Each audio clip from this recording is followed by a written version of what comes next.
First of all, I would like to thank you for coming today and to tell you what I'm going to talk about today is a little controversial, a little on the edge. So if it's too much for you, it's okay. It doesn't represent any official stance of the church. It's just my experience, my personal perception, and my experience of what I'm going to share with you today. So today what I'm going to do is I'm going to talk to you about my EVP conversation with a reptilian. This is freezing. You're cold? It's freezing. I don't know if you're out here. Well, the reptilians probably like it cold, right? Okay. Yeah. Wait, So that's, I don't know if you noticed this or not. When her and I were standing up here and looking at each other, my hair is standing up everywhere. I have goosebumps everywhere right now. And when she stood up here, I don't know if any of you caught it, but the lights were flickering. So there's a lot of energy up here right now. So when you see us conversing, I'm just like, woo! And now she's over here freezing, and you're the only one that's cold. well, that's because it's blowing right over Yeah, like it's that good. cold air. I don't know if anyone knows how to turn it down, just like. Sometimes Do they turn? those louvers turn and It's okay, it's okay. I'll probably get hot in a minute anyway, so that's okay. I'll just play by ear. Okay. So anyways, what I'm going to do today is I'm going to talk about this EVP conversation with what I fully believe was a reptilian in my living room.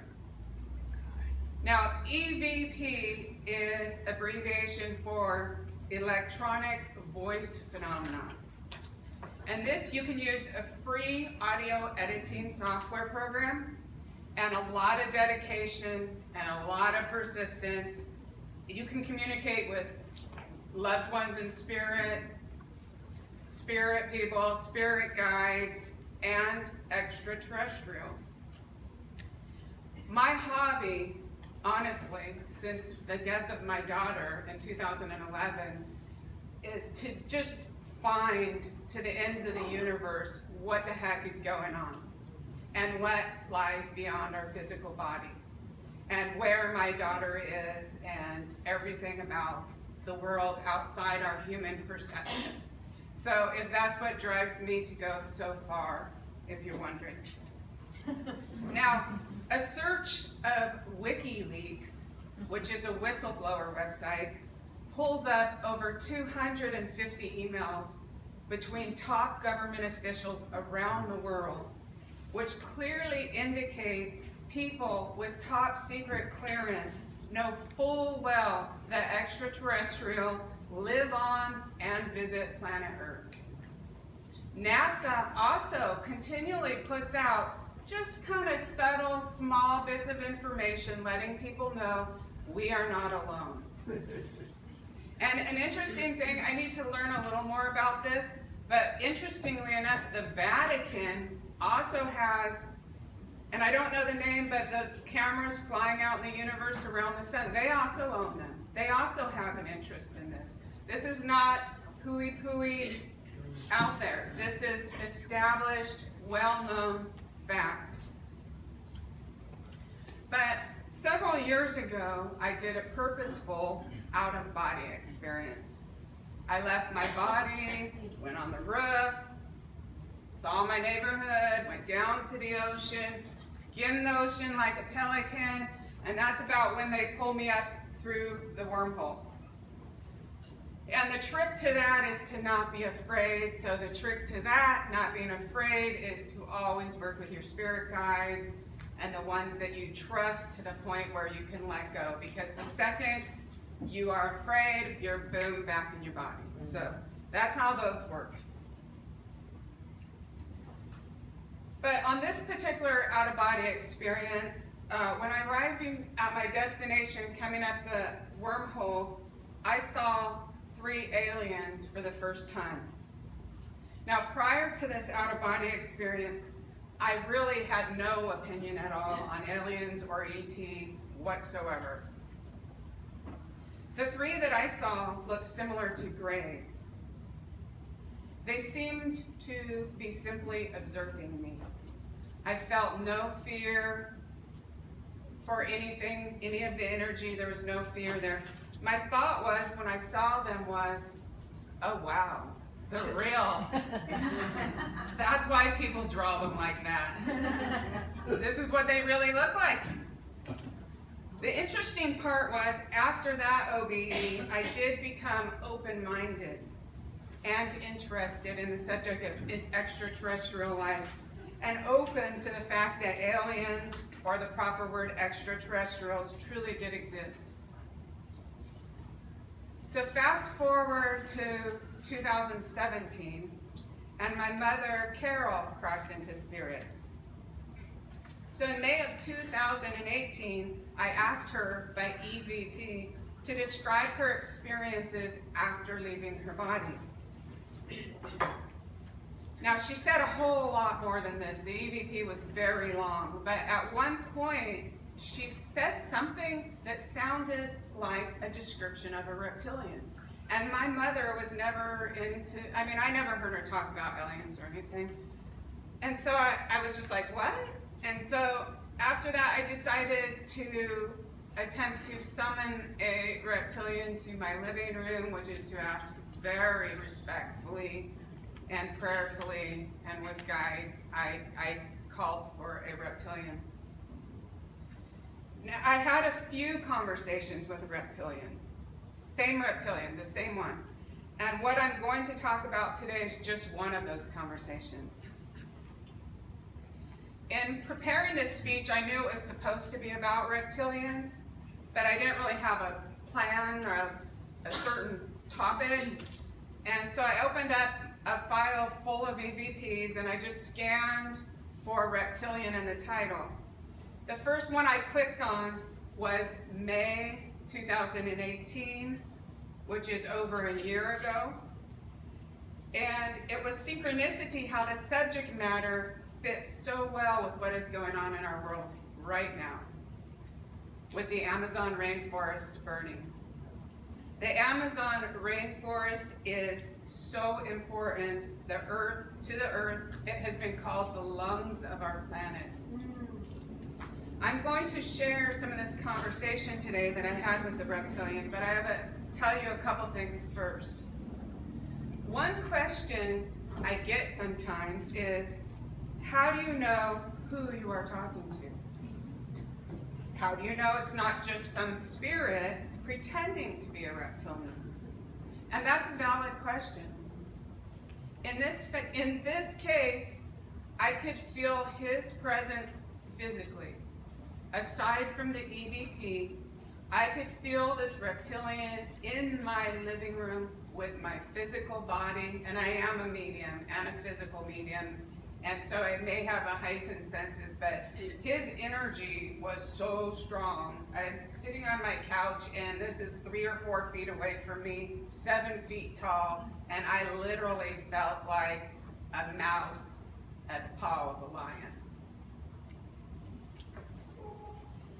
The particular EVP that I'm talking about today was 25 minutes long, but the conversation actually took place over a couple hours of time. Because each time he talked, I would go back and listen to the EVP a few times to what he was saying before I would ask my next question. The reptilian was very interesting, and he taught me about things I had never even thought about before. The main subject the reptilian was concerned about was the destruction of planet Earth by the humans. The reptilian explained to me how many entities share the planet Earth while living in multiple dimensions. These beings live full-time outside the range of human frequency perception. Think of ecosystem, since that refers to the world we see and the interactions of plants and animals and food chain and that kind of thing. So think of it just as an analogy, but outside of our perception, our physical limited sense perception that is only like 1% of what machines pick up, right? There exist entire interactive dimensions where there is full living beings that share the atmosphere of this planet and depend on the atmosphere as much as we do for their continued ability to live here. So here are some quotes, what the Reptilian said about this crisis. He said, these are quotes, planet Earth is not in good shape right now. Everybody thinks they can just keep doing what they are doing, but when they kill the Earth's atmosphere, radiation will take over and kill everything. The humans must stop immediately with the destruction of planet Earth. It does not mean that they cannot enjoy themselves. It just means that they need to learn to live very simply. Stop polluting the atmosphere. If everybody would just live simply, then we can save the planet. I hope that you can tell them. Now, at one point, I heard the Reptilian use the word annihilated. And then I got kind of scared. I was like, what? Are the Reptilians going to annihilate the humans? Ah! I got a little scared, right? So it's like you got to listen really close, listen over and over. And I said, what are you talking about? So he said, the humans are not going to be annihilated, Donna. I never said that.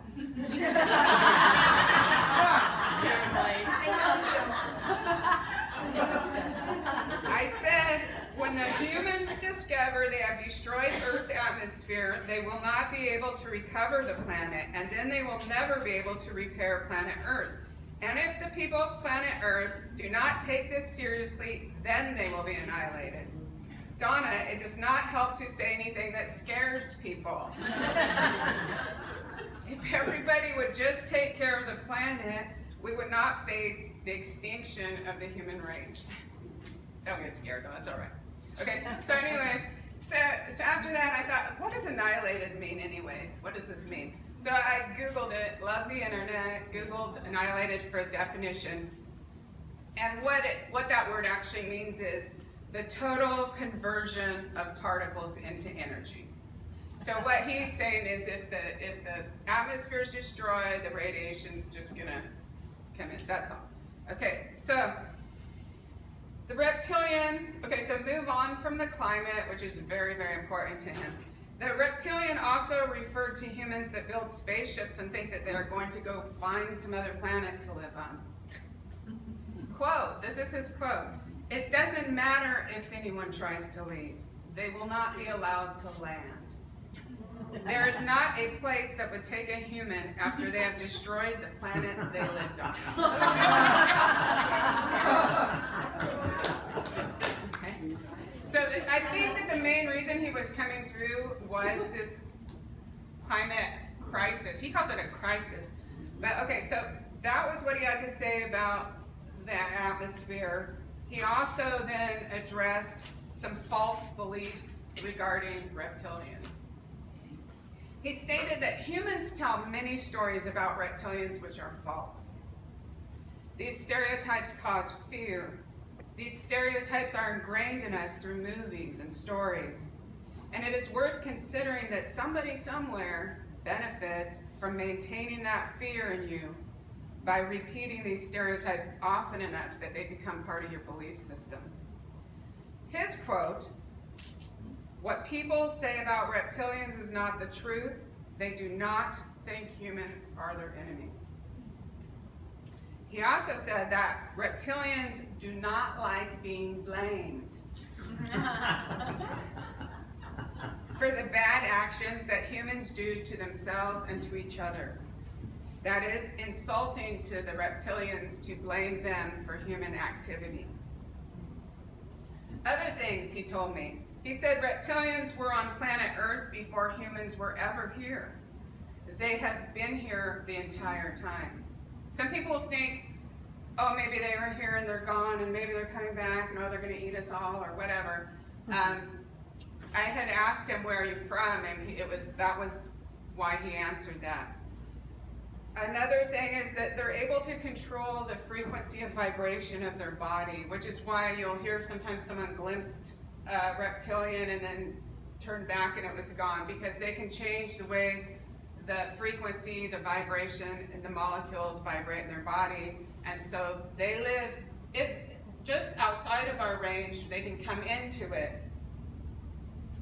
And it does sound like they have some sort of rule about not showing themselves to humans. because humans are often frightened by things they don't understand. And also, so I asked him, well, okay, so I was talking to him, and I'm like, where are you from? And then he told me that, and I said, well, where before that? Like, where did your people originate from? And he said, Orion, which I thought was really interesting because at that time, I knew very little to nothing about astronomy. And so I didn't ask more questions because I didn't know if that was Orion was a planet, but it's actually a star system that has multiple planets. So that's where his species was from. So now he's also willing to answer more questions. And this is a quote from the EVP. I said, question, is there anything else you want me to say? Anything you want me to get out there? And thank you, I appreciate you answering questions. His answer was, and this is a quote, I'm willing to answer any questions that you have. Aside from answering questions, I can inform you of many things you did not know. If anybody wants to ask questions, have them asked through the EVP, and I will try to answer them as much as I can. I don't think even half the things we talked about are in the minds of most human beings, but we would like the humans to be aware of us. Okay, so to wrap this up, I can honestly tell you that yes, I do believe that I was visited and had several conversations with a real reptilian. That is my belief. And, you know, I don't know what to tell you, but I just want to tell you that yes, I do believe this is correct. Okay, but I'm not wanting to convince everyone and this and that. I'm just telling you the message and about EVPs and how interesting they are. Okay, so I transcribed the one EVP that I took this from, and it's 4 pages, but you know,